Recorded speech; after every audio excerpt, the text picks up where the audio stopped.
would be. The co-main and main just blew the stadium away and just blew the whole world away, really, you know? If you just look at the level, it's insane, so much fun.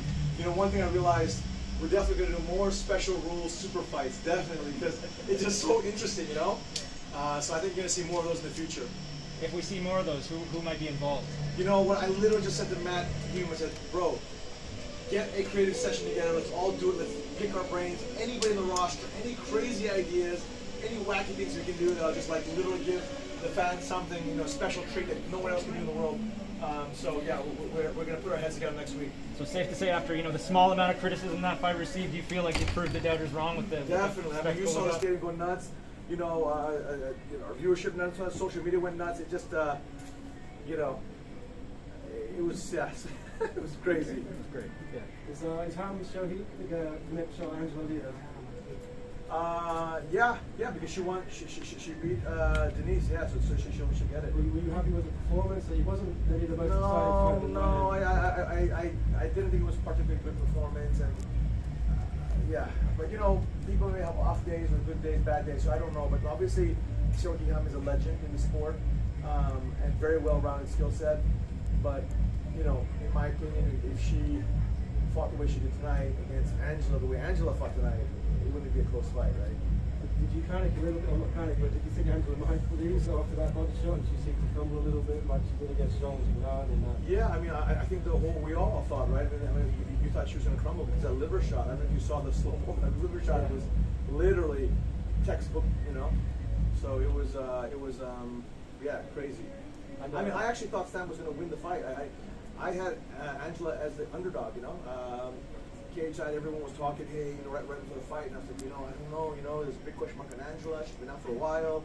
Obviously, she's extraordinary, but I said, Stan is on the red hot streak. Speaking of cage side, what did Tom DeBlas and Henzo think of everything they saw tonight? Blown away. They said it's the greatest martial arts event they've ever attended. They said it's the greatest in history. Yeah, and Leo Vera was there too. You know, the head of Checkmat, BJJ legend. A bunch of people, and just everyone was blown away. If you can only pick one, which fight is the best? I'd have to say Hiroki Akimoto versus Kapitan Pekindi was the very, very best fight of the night. That was crazy. I mean, that was an all-out war back and forth. The 170 plus Nelson. I mean, that was like at the highest levels of kickboxing in the world. You know, unfortunately, you know, there was a little bit of controversy when Kapitan started clinching and using Muay Thai, and he kept on doing it. You know, and I think the referee was fair to give a yellow card. What's next one? Okay.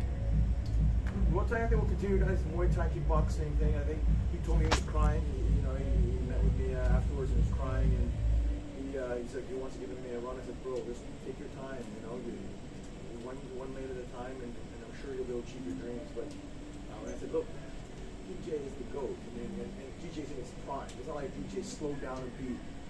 Yes, he lost to Adriano, got knocked out.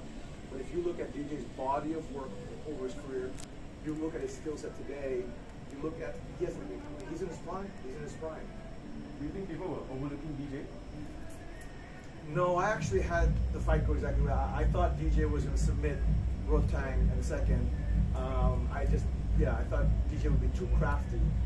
I was surprised though. DJ actually stood there to strike.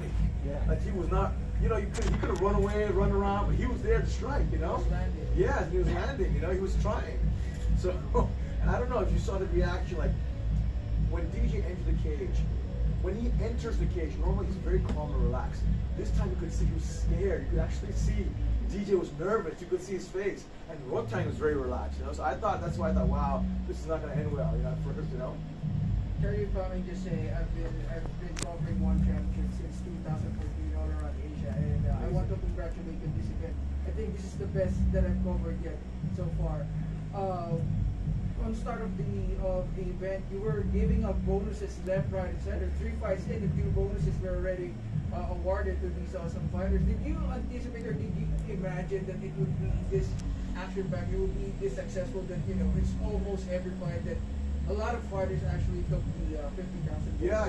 I don't know how many we gave out today. Actually, does anybody know? I think it's about 6 or 7. Yeah. No, a little bit more than that. I think. Yeah. Last question. What was your impression of RDR's performance against Chatri? Phenomenal. I really thought that Andre Galvao would come in and smoke RDR, and I thought RDR was crazy. But RDR proved that he can hang with one of the greatest of all time. That shows you, you know, if I am in the middleweight division or light heavyweight division in mixed martial arts, I'm like, there's no way I'm going to go down to the ground with RDR, right? That, it just shows he's legit a badass grappler, legit skills, you know? Because before you're like, okay, yeah, he's pretty good. No. He went with Andre Galvao to a draw, and Andre Galvao couldn't pass his guard, couldn't finish him. Like, it was just, you know. Well, actually, no, Andre passed him at once. I think Andre might have mounted him once. What do you think about Akiyama's win? This win will push to the first ever Korean show in one championship. Yeah, possibly. Yes, possibly. I think that's a very big possibility. Yeah, I love Korea. We have Korean champions in Opera Yoon. Yeah, so I think that's a very big possibility. And you know, Akiyama was shocked. I really thought Aoki was going to sub him in that first round, especially, you know, Aoki on your back in the first 30 seconds. That usually is bad news. So, but Akiyama stayed very composed, and he didn't fall down. If he fell down to the ground, he would have definitely been over, right?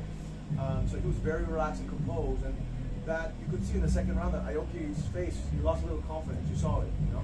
And how about John Wayne Parr? He was chasing that 100th win, didn't get it. I mean, how do you feel about the way that went for him? You know, unfortunately, I did predict that. I thought that Edward was too fast and too strong. You know, maybe John Wayne Parr, say 5 years ago, 7 years ago, then it would have been a barn burner fight. But John Wayne did show flashes of brilliance. You know, that I don't know, that last round, there's like 30 seconds left, and he just, right, it went crazy. So there was still that left in him, but he's such a good guy, he's a good friend, and to see him retire the way he did, you know, I know he was crying when I met with him, and he wanted the fairy tale ending, but 99 wins is still a hell of a career. I think he has 150 fights, 13-time Muay Thai world champion, a legend of the sport. You know, so in a way, it wasn't fairy tale, but it was fairy tale that he could end his career on the world's largest stage of martial arts in a place, you know, which the fans adore him, and he did it with class, dignity, and grace. So you think even though that 100th win eluded him, the retirement will stick? That's the last we've seen. Yeah, I really think so. You know, I really think he put his gloves down. But also, if you look at the whole fight, John Wayne just wasn't John Wayne, in my opinion. You know, like 5 years ago, he was absolute undertaker. Even 2-3 years ago, he could have been. But you know, like he had hip surgery, I think a year ago, and it just wasn't the same, in my opinion.